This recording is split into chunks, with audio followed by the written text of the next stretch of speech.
أعوذ بالله من الشيطان الرجيم. بسم الله الرحمن الرحيم. السلام عليكم ورحمة الله وبركاته. الحمد لله وكفى والنبي المصطفى صلى الله عليه وسلم وعلى آله وصحبه واقتفى.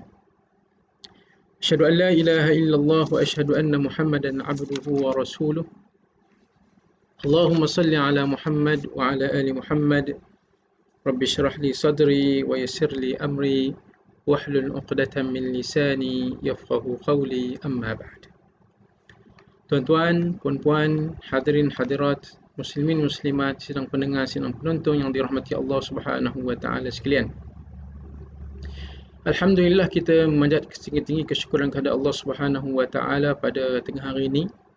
Dapat lagi kita bersama-sama dalam kita nak meneruskan perkongsian kita menggunakan buku Arba'in Tarbawiyah ni, insya-Allah. Tuan-tuan dan puan-puan, tadi ada sedikit kita gangguan teknikal, dan insya-Allah selepas kita selesaikan tu, alhamdulillah kita dapat bersiaran sekali lagi lah, insya-Allah.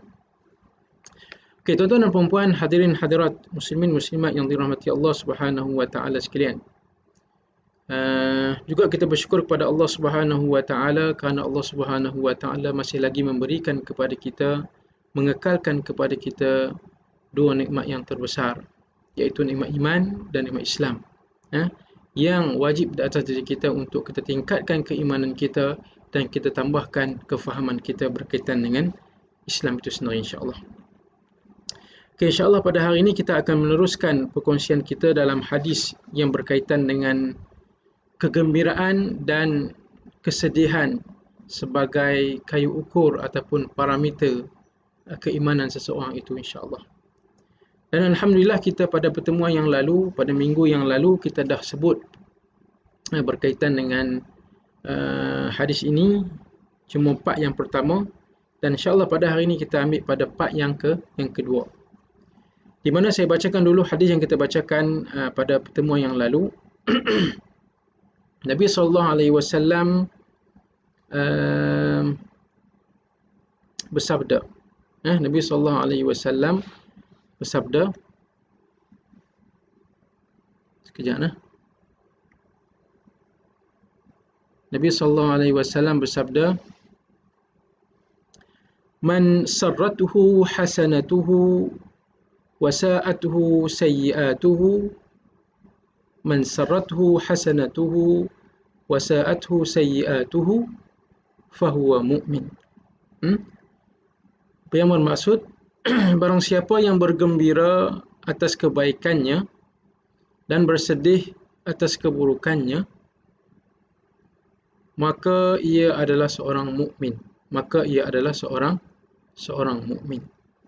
Nabi SAW sebut kepada kita, Man sarrathu hasanatuhu wa sa'athu sayyi'atuhu fahuwa mu'min.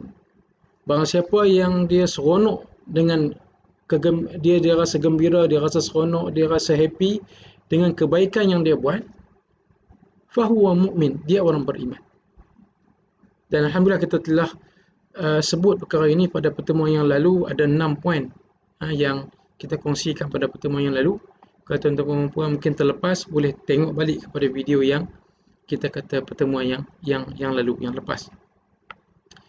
Jadi nak sebut di sini bahawa barang siapa yang buat satu benda yang baik, dia rasa happy, dia rasa seronok, dia rasa tenang, dia rasa lapang, fahuwa mu'min. Dia adalah orang yang beriman kepada Allah Subhanahu wa taala. Maksudnya dia ada keimanan dalam diri dia.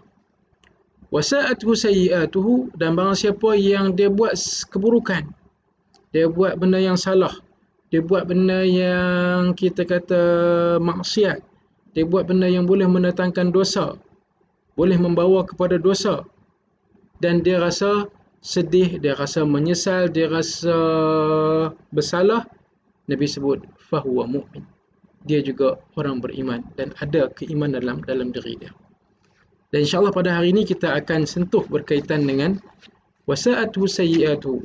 Orang yang buat benda yang jahat, dia rasa sedih, dia rasa menyesal, dia rasa insaf, dia rasa bersalah. Ya. Tajuk yang saya letakkan pada pertemuan yang lalu, kalau tuan-tuan dan puan perasan ataupun tengok, saya tulis di situ pasal apa? Pasal apa orang mukmin ni perlu gembira setelah melakukan kebaikan? Ada 6 jawapan. 1, 2, 3, 4, 5, 6 jawapan yang kita sebut pada pertemuan yang lalu. Dan insyaAllah pada pertemuan ini, tuan-tuan dan puan-puan, saya akan berkongsi juga persoalan yang sama. Persoalan yang sama, iaitu pasal apa?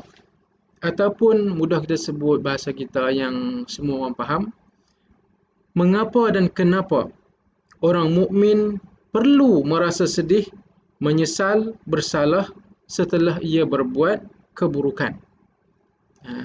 Kat sini ada 4 poin. Dalam kitab ini, dalam kita kata buku ini, pengarang ini meletakkan 4 jawapan kepada persoalan kenapakah orang yang buat benda yang buruk ni dia perlu rasa sedih, dia perlu rasa menyesal, dia perlu rasa kita kata bersalah dan bertaubat. Kenapa? Kita akan tengok dalam kita kata iti ataupun kita kata penitilan yang akan dibacakan sebentar nanti insya-Allah. Okay, tuan-tuan dan puan-puan, hadirin hadirat muslimin muslimat yang dirahmati Allah Subhanahu wa taala sekalian. Jadi tadi ada sedikit gangguan. Kalau kita kata tuan-tuan boleh dengar suara saya no? Takut-takut lagi saya cakap sorang-sorang pula.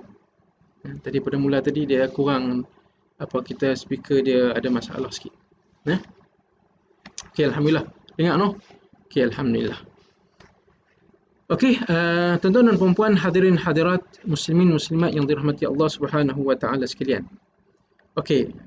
Pengarang ini dia menimbulkan persoalan. Mengapakah seorang mukmin perlu merasa sedih setelah berbuat keburukan, berbuat maksiat, berbuat perkara-perkara yang boleh mendatangkan dosa ataupun perkara-perkara yang dosa? Kenapa? Mengapa? Dan pasal apa? Pasal apa? Boleh no? Ni kita belajar bahasa utara sikit. Pasal apa? Pasal apa ni maksudnya kenapa dan mengapa lah. Okey.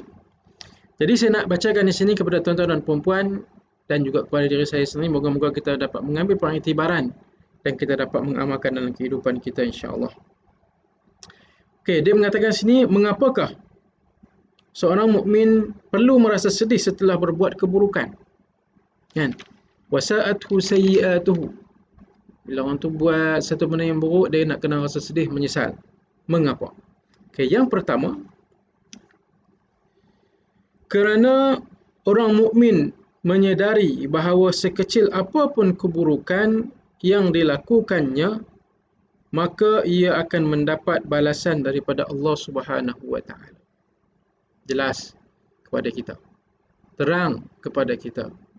Clear kepada kita bahawa apa-apa yang kita buat, satu benda yang buruk walaupun kita nampak kecil, kita nampak simple, alah halus sangat.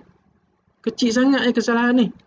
Tetapi kita nak kena memahami bahawa seburuk-buruk perkara yang kita buat walaupun benda itu kecil ataupun sekecil-kecil perkara buruk yang kita lakukan, maka ia juga akan mendapat balasan daripada Allah Subhanahu wa taala.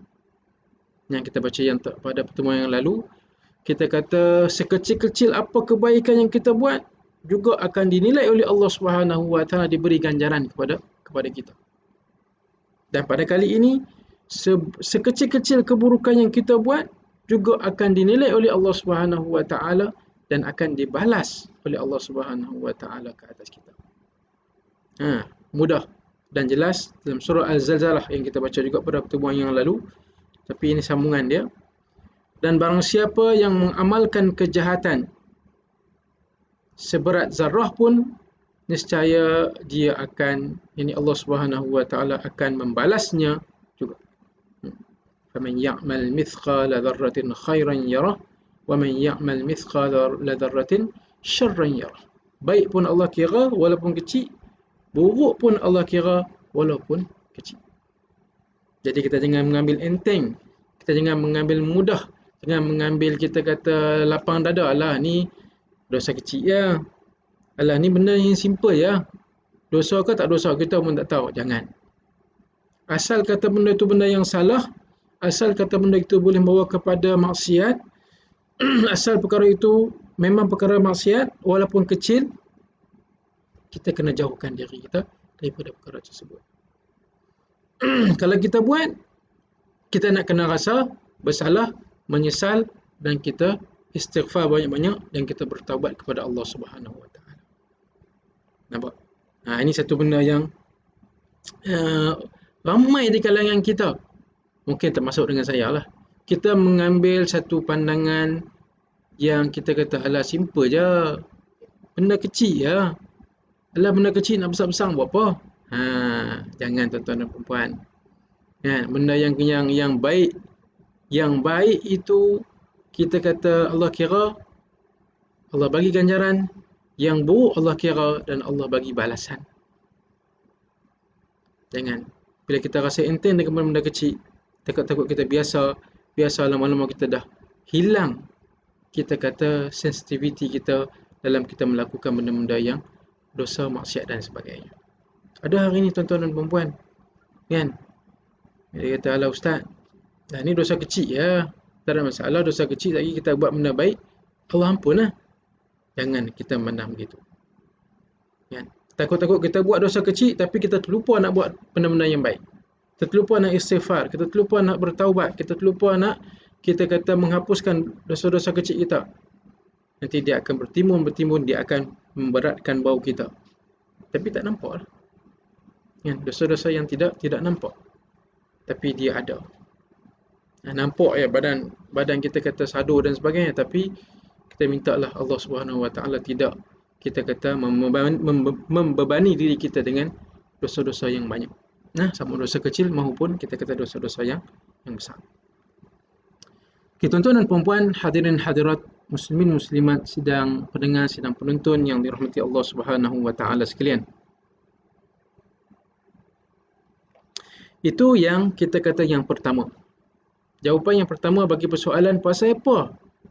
Kita nak kena, kita kata, rasa sedih, rasa bersalah, nak kena bertaubat, istighfar di atas keburukan yang kita buat. Kerana apa? Setiap benda kesilapan, kesalahan, Allah nilai dan Allah kira dan Allah bagi balasan. Bagi perkara-perkara yang melibatkan kita kata dosa. Okay, itu yang pertama. Kemudian yang kedua adalah, mengapakah seorang mukmin perlu merasa sedih setelah berbuat keburukan? Yang kedua adalah, dengan keburukan yang dilakukannya bererti ada tambahan titik hitam yang mengotori hatinya. Ini kita takut ni. Bila mana kita buat satu benda yang buruk, satu benda yang maksiat, satu benda yang dosa, kan, bila kita duk buat, kita sedang menambahkan titik-titik hitam yang akan menutupi kita kata al-qalb, hati kita. Takut tuan-tuan dan puan-puan. Kan, kita duk buat benda-benda yang kecil-kecil, kita rasa enteng, kita rasa mudah, kita rasa alah tak ada apa. Kan?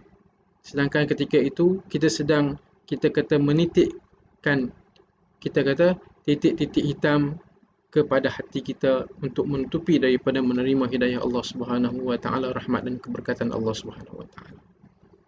Nampak? Kan, bukan satu benda yang kita kata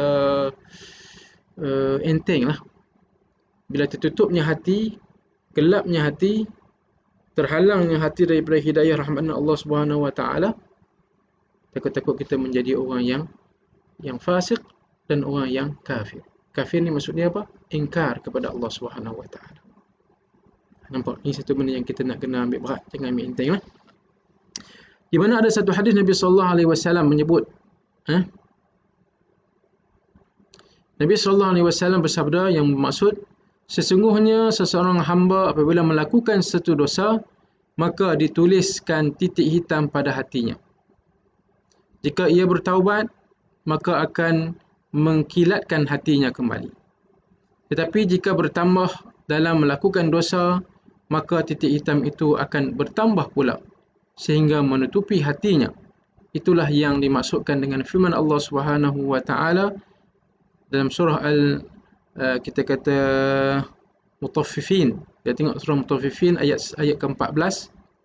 Sekali-kali tidak demikian. Sebenarnya apa yang selalu mereka usahakan itu menutupi hati mereka. Sekali-kali tidak demikian. Sebenarnya apa yang mereka selalu lakukan ataupun sebenarnya apa yang selalu mereka usahakan akan menutupi hati-hati mereka. Ini maksud bagi orang yang buat maksiat lah, orang buat dosa keingkaran, kufur kepada Allah Subhanahu Wa Taala. Jadi nak kata di sini, sesungguhnya setiap hamba apabila melakukan satu dosa, maka ditulis ataupun dititik titik hitam pada hatinya. Jika ia bertaubat, maka kita kata ia akan menyucikan, membersihkan ataupun disebutnya mengilatkan hatinya. Akan tetapi jika ia tidak bertaubat, diteruskan dengan kita kata dosa-dosa yang lain, satu dosa, maka ia akan menutupi hatinya dan sehingga akan kita kata terhalang daripada kita sebutkan tadi hidayah, rahmat, keberkatan, rezeki dan sebagainya daripada Allah Subhanahu Wa Taala. Ini nampak benda simple, tapi dia melibatkan kita kata kehidupan kita, melibatkan kita kata kehidupan kita di dunia dan juga kehidupan kita di akhirat kelak nanti. Nampak, jangan main dengan dosa. Walaupun tak nampak, tapi dia kesan dia sangat-sangat kita kata buruk di kemudian hari. Jadi kita nak katakan di sini, saya nak kena faham sebagai seorang Muslim, sebagai seorang mukmin ini, dengan keburukan yang dilakukannya itu bererti akan bertambah titik hitam dalam hatinya. Tapi kalau dia buat, dia rasa menyesal, dia rasa sedih, dia rasa untuk bertaubat dan dia bertaubat, dia istighfar dan sebagainya, maka ia akan mengilatkan balik hati-hati yang melakukan dosa tadi itu. Itu untung bertuahnya kita kata orang-orang Islam, orang-orang mukmin ini. Bila memahami konsep buat salah, kita kata mohon maaf, buat salah mohon keampunan, maka insya-Allah Allah Subhanahu Wa Taala Allah akan berikan kepada kita, kerana Allah Subhanahu tidak pernah kita kata memungkiri janji-janjinya. Okey, itu yang kedua yang kita perlu fahami, bahawa kita kata setiap apa yang kita buat keburukan, dia akan menutup hati-hati kita dengan titik-titik hitam. Okey, itu yang kedua, tuan-tuan dan puan-puan, hadirin hadirat, muslimin muslimat, sidang pendengar, sidang penonton yang dirahmati Allah Subhanahu Wa Taala sekalian. Okey, yang ketiga kita tengok persoalan ataupun jawapan yang ketiga. Persoalannya pasal apa? Kenapakah orang mukmin ini perlu merasa sedih bila mana ia melakukan keburukan, kejahatan, maksiat dan sebagainya dan seumpamanya? Kerana orang mukmin merasa takut akan terseret untuk melakukan keburukan yang sama kali kedua dan seterusnya. Kerana orang mukmin merasa takut akan terseret untuk melakukan keburukan yang sama pada kali kedua dan seterusnya. Sebagai kita kata satu balasan daripada Allah Subhanahu Wa Taala yang kita tidak sedar. Kita sebut pada pertemuan yang lalu, bila kita buat satu benda yang baik, Allah akan merezekikan kepada kita peluang kebaikan yang kita kata yang kita boleh buat lagi. Tapi kalau kita kata kita buat kejahatan, kita tak rasa sedih, tak rasa bersalah, maka di sana Allah akan memberi satu balasan yang lain, bukan rezeki lah, satu balasan pada kita untuk kita melakukan kita kata dosa-dosa yang lain. Kali kedua, ketiga, keempat dan sebagainya. Saya ambil satu contoh tuan-tuan dan puan-puan. Bermula seorang itu dengan kita kata menipu. Dia tipu satu benda. Pasti dia akan menipu kali kedua. Pasti dia akan menipu kali ketiga. Pasti dia akan menipu dan terus kita kata menipu. Contohnya macam mana? Contoh kalau kita kata kita ada anak, kita hantar anak kita pergi tuition. Contohlah, ni ambil contoh yang simple lah. Kita ada anak, kita hantar anak kita pergi tuition. Mungkin satu hari kita kata kat anak kita pergi tuition sendirilah. Ayah bagi kita kata basikal, ataupun ayah bagi motor, ataupun yang hebat lagi bagi kereta, pergi tuition sendiri. Anak masa tu dia duk fikir, oh gitu Syekh, okey tak apa. Kan? Kalau boleh naik motor tu dia nak ajak kawan dia lah. Kan? Bila ajak kawan, kawan ajak lah tak payah pergi tuition lah hari ni. Kita pergi tempat lain. Kan? Okey, bila balik daripada kita kata balik ke rumah kembali, ayah dia tanya, tadi pergi tuition tak? Kan? Mesti dia jawab, pergi tuition. Dia dah tipu kali pertama. Kan? Lepas tu, ayah tanya, cikgu mengajar subjek apa?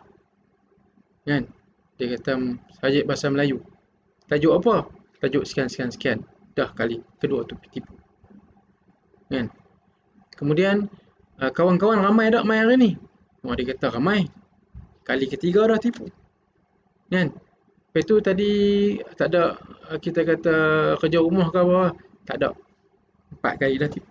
Dan dia akan terus bila ayah tanya, seorang ayah itu tanya kepada anak, dia akan terus menipu sehingga kan mungkin satu hari satu ketika satu masa tu sampai dia tak tahu dah, tak ada jawapan dah. Nampak? Ini nak katakan bahawa dengan satu perkara bila dia buat dan tidak menyesal, tidak rasa bersalah, maka di sana magnet negatif itu dia akan lebih dekat, tarik supaya dia buat lagi keburukan-keburukan yang lain. Nampak? Ini satu benda yang sangat-sangat kita nak kena jaga. Dengan ambil enteng dengan benda-benda yang kita kata dosa, benda maksiat, walaupun benda itu kecil. Apatah lagi benda itu yang benda-benda yang besar, apatah lagi lah. Kan? Okey.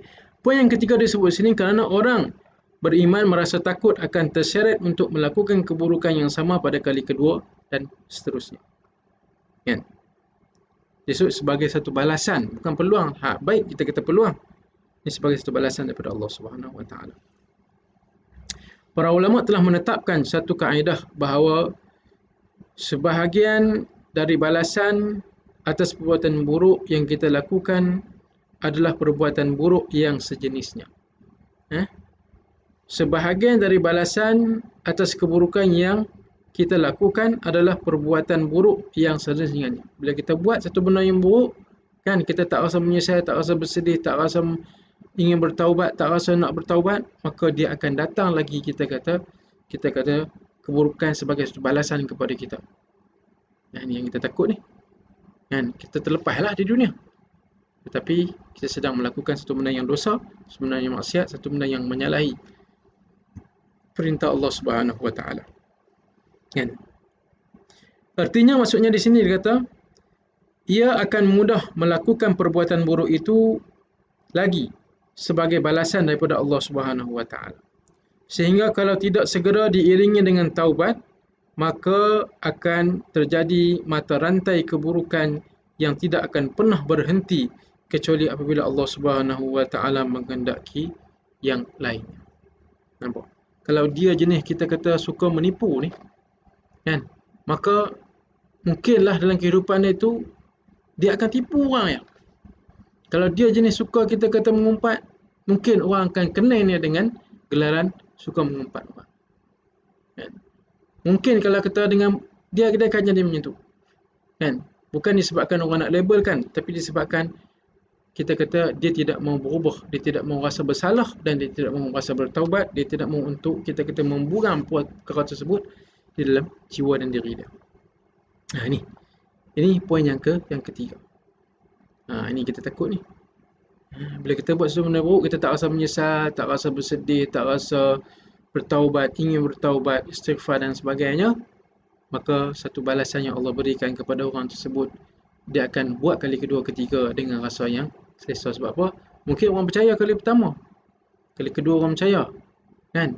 Mungkin orang sentiasa percaya kepada dia, tapi dia itu sedang menipu diri dia sendiri, sedang kita kata menarik diri dia sendiri kepada satu benda yang kita sebut sebagai satu lembah untuk menuju kepada lembah neraka Allah Subhanahu Wa Taala. Ini yang kita kata jangan sekali-kali untuk kita buat satu benda yang buruk kita rasa seronok. Maksud dia kita nak kena rasa menyesal, bersalah dan juga kita nak kena bertaubat. Itu yang ketiga, tuan-tuan dan puan-puan, hadirin hadirat, muslimin muslimat yang dirahmati Allah Subhanahu Wa Taala sekalian. Kemudian yang keempat, yang terakhir. Mengapakah seorang mukmin merasa sedih ataupun perlu merasa sedih setelah melakukan keburukan, maksiat, dosa dan sebagainya. Kerana ia merasa malu kepada Allah Subhanahu wa taala. Kerana orang mukmin ini merasa malu kepada Allah Subhanahu wa taala yang Maha mengetahui semua yang aib, semua yang kita kata tersembunyi. Semua benda-benda yang gaib, benda yang tersembunyi dan semua keaiban-keaiban yang ada dalam diri kita. Yang nampak hari ni pakai smart lah, kan? Tapi minta Allah kita kata jaga diri kita daripada benda-benda yang tidak baik lah. Kan? Mungkin kita pakai hari ni smart, comel, cantik, pakai tudung, pakai kopiah, pakai serban, pakai songkok dan sebagainya. Kita pakai di luar kita nampak kemas, kan? Tapi kekemasan kita itu perlu juga untuk kita mengemaskan diri kita, jiwa kita, dalaman kita. Kan? Jangan kita hanya nampak di segi kekemasan luaran, tapi di segi kita dalaman itu kosong, takut. Jangan. Kan? Ramai hari ni kan, ramai hari ni orang nak tengok smart, nak tengok cantik, nak pamerkan istilah apa, kesematan lah. Wallahualam lah. Mungkin nanti Dr. Salih biar komen sikit, betul ke? Campur bersama bahasa Inggeris, kesematan, kecomelan, kecantikan, itu bahasa kita lah. Masa nak mempamerkan benda tu kepada di luar sana, kan? Semua orang nak tunjuk, kan? Ramai orang nak membersihkan, kita kata nak memutihkan muka mereka pada hari ini dengan macam-macam produk, macam-macam kita kata kaedah. Tetapi wallahu alam, ramai ke tak ramai yang memikirkan bagaimana nak memutihkan hati kita, nak memutihkan jiwa kita, nak memutihkan keimanan kita untuk kita bertemu Allah Subhanahu wa taala. Nampak tuan-tuan dan puan-puan? Kan? Ni saya kata kat diri saya ni, kan, yang penuh dengan macam-macam ni. Kan? Saya tuan-tuan tumpang dengar lah. Kan? Jadi nak sebutnya sini bahawa ramai orang memikirkan untuk memutihkan wajah mereka, kulit mereka.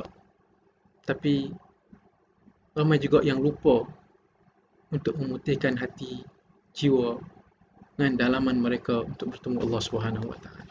Ini yang kita sama-sama kita nak kena rasa. Sebab kita disebut sini orang yang beriman, dia merasa malu kepada Allah Subhanahu wa taala yang mengetahui semua keaiban diri dia dan semua perkara-perkara gaib dan semua perkara-perkara yang tersembunyi. Dia juga merasa takut apabila keburukan itu diketahui orang-orang yang beriman yang lain. Kan? Orang beriman ni dia rasa takut apabila kita kata kawan-kawan, rakan-rakannya, kita kata mengetahui keaibannya. Oleh kerana itulah ada perasaan sedih yang menghantui hati dan fikirannya. Disebutkan dari riwayat bahawa ada seorang sahabat Nabi SAW yang ketinggalan salat berjemaah, lalu merasa malu. Kita kata dia rasa malu dengan sahabat-sahabat yang lain yang kita kata yang sedang berjalan, sehingga ia bersembunyi seraya berkata, tidak ada kebaikan bagi orang yang tidak memiliki rasa malu ketika mengalami hal seperti ini. Tidak ada kebaikan bagi orang yang tidak memiliki rasa malu ketika mengalami hal seperti ini. Nampak? Ini baru dia lewat pergi semayang jemaah. Dia rasa malu dengan sahabat-sahabat yang lain. Dia rasa malu dengan kita kata rakan-rakan dan yang lain. Kalau konteks ni sahabat-sahabat yang lain lah. Kan? Dan dia kata tidak ada kebaikan bagi orang yang tidak memiliki rasa malu ketika ia mengalami keadaan begitu. Maksudnya bila kita buat benda yang salah, kita tidak rasa malu, maka ini satu kita kata satu benda yang salah. Tapi kalau kita buat satu benda buruk, yang salah, maksiat, kita rasa malu, itu satu benda yang betul. Itu satu benda yang betul dan fahuwa mu'min. Orang itu mempunyai keimanan kepada Allah Subhanahu wa taala. Nampak? Jadi poin yang keempat ni kata apa? Kerana orang beriman ni dia sentiasa merasa malu bila mana dia melakukan keburukan, maksiat dan sebagainya, dia rasa malu, dia menyesal, dia rasa bersalah, dia rasa tak sepatutnya dia buat. Kan? Kita kata maka perasaan malu itu ada dalam diri dia.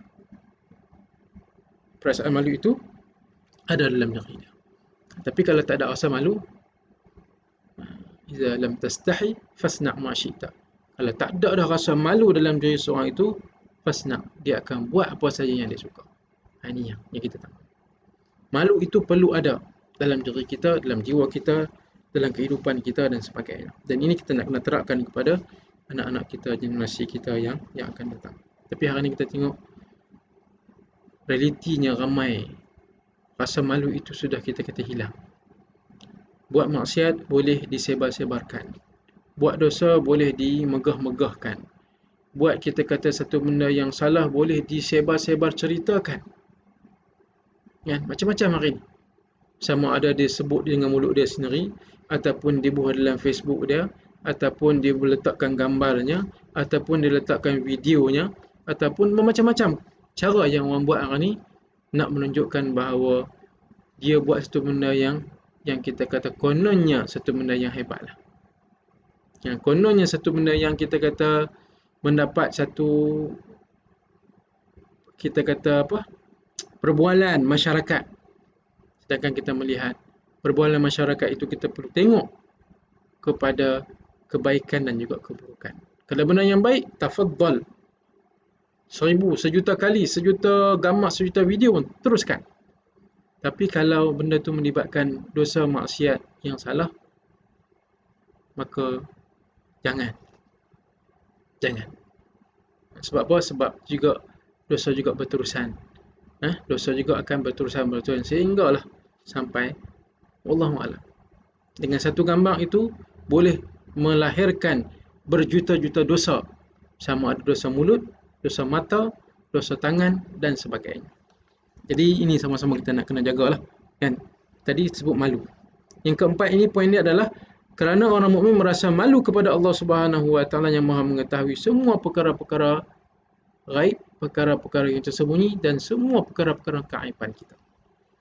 Tuan-tuan dan puan-puan, hadirin hadirat, muslimin muslimat sidang pendengar yang dirahmati Allah Subhanahu Wa Taala sekalian. Keaiban kita ini ada, tuan-tuan dan puan-puan. Ya, setiap orang dia mesti ada benda yang dia buat salah, yang dia kata kalau boleh kalau orang tahu ni memang malu lah, memang kita kata dia akan rasa malu sungguh-sungguh. Ada. Tapi disebabkan bila kita jaga dan kita mohon keampunan, kita rasa bersalah, kita bertaubat, Allah simpan, Allah jaga keaiban kita itu. Allah jaga keaiban kita. Sebab keaiban ni kadang-kadang kita buat 20 tahun dulu, 30 tahun dulu, mungkin yang tua 40 tahun dulu, 50 tahun dulu, ataupun 2-3 tahun yang lalu, kan? Dan kita dah bertaubat, dah tinggal dah. Tapi kadang-kadang bila kita kata kawan-kawan kita ada yang dulu, sekarang dan sebagainya. Jadi keaiban-keaiban dulu kadang-kadang ada kepada mereka. Kadang-kadang ada yang mereka tahu dan kadang-kadang ada yang mereka tak tahu, yang kita saja yang tahu. Tapi nak katakan bila kita menyesal, kita bertaubat, perkara tersebut Allah pelihara, Allah jaga, dan daripada kita kata tersebar, luas dan sebagainya. Nampak? Ini satu benda yang kita nak kena jagalah. Tuan-tuan dan puan-puan, hadirin hadirat, muslimin muslimat sidang pendengar, sidang penonton yang dirahmati Allah Subhanahu Wa Taala, itu 4 perkara kepada jawapan pasal apa, mengapakah seorang mukmin perlu merasa sedih setelah melakukan keburukan. Saya ulang balik, yang pertama, kerana sekecil mana pun keburukan Allah nilai. Itu yang pertama. Yang kedua, keburukan yang dilakukan akan menambahkan titik hitam dalam hati. Yang ketiga, kita kata kita mesti merasa takut kerana apa? Bila buat satu benda yang buruk, tak rasa menyesal, Allah akan bagi balasan. Allah akan, kita kata, seolah-olah membiarkan kita untuk melakukan dosa-dosa yang lain. Yang keempat, kerana perlu rasa malu. Kerana apa? Kenapa perlu rasa kita bersalah? Kerana apa?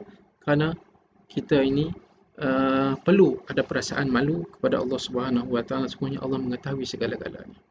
Ya, Allah mengetahui segala-galanya.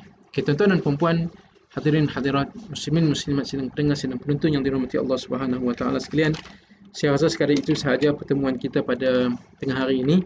InsyaAllah kita akan bertemu lagi pada pertemuan yang akan datang dalam kita kata perkongsian hadis yang lainlah, insyaAllah. Sebelum itu saya bacakan balik hadis yang kita sebut pada kali ini. Man sarrathu hasanatuhu wa sa'athu sayyi'atuhu fahuwa mu'min. Man sarrathu hasanatuhu wa sa'athu sayyi'atuhu fahuwa mu'min. Man sarrathu hasanatuhu wa sa'athu sayyi'atuhu fahuwa mu'min. Barang siapa yang merasa gembira di atas kebaikan yang dia buat dan merasa sedih di atas keburukan yang dia buat, fahuwa mu'min. Dia adalah orang yang beriman. Kama qala Rasulullah sallallahu alaihi wasallam. Okey, wallahu alam, itu saja daripada kita kata saya pada tengah hari ini. Insya-Allah pada pertemuan yang akan datang kita akan masuk hadis yang lain yang akan mungkin dikaitkan dengan ibadah pula lah, insya-Allah. Jadi sekadar itu saja, yang baik itu datang daripada Allah Subhanahu wa taala, yang lemah itu kekurangan diri saya sendiri. Moga-moga insya-Allah kita mendapat manfaat daripada perkongsian ini. Kita kata pertemuan ini, dan kita mengharapkan supaya insya-Allah kita dapat sebar-sebarkanlah kepada rakan-rakan yang lain. Sama ada kita sebar melalui mulut kita, mensebar kita melalui sembang-sembang kita, ataupun kita sebarlah dengan tekan share, dan kita sharelah kepada semua rakan-rakan kita ataupun grup-grup kita yang ada dalam WhatsApp tu, ataupun apa sahaja cara untuk kita sebarkan kebaikan kepada orang lain, insya-Allah. Okey, tuan-tuan dan puan-puan, sedikit iklan daripada pihak Akademi Tarbawi. InsyaAllah pada minggu hadapan, insyaAllah kita akan ada penambahan seorang kita kata fellow pendidik Akademi Tarbawi yang akan membicarakan berkaitan dengan kitab Syama'il Muhammadiyah pada hari Isnin, insyaAllah. Jadi pada Isnin, Selasa, Rabu dan Khamis pada minggu depan akan penuh lah. Pada minggu ni kita kata dah semalam Selasa, hari Rabu, besok bersama Ustaz Adni, Khamis, kan. Jadi 3 minggu ni 3, minggu depan 4, dan insya-Allah seterusnya jadi akan jadi 4 lah. Kita akan berkongsi sama-sama dengan Fadil Ustaz Mukhlis bin Yahya untuk kitab Syama'il Muhammadiyah, tapi dia ambil mukhtasar Syama'il Muhammadiyah, insya-Allah. Ini juga satu benda yang sama-sama kita nak kongsi dengan tuan-tuan dan puan-puan, insya-Allah. Okey, tuan-tuan dan puan-puan, hadirin hadirat, muslimin muslimat yang dirahmati Allah Subhanahu wa taala sekalian, sekali itu saja pertemuan kita, perkongsian kita pada kali ini, pada tengah hari ini. Moga-moga memberi manfaat sama kepada kita. Wallahu taala alam, wa khairul kalam wassalam. Assalamualaikum warahmatullahi taala wabarakatuh.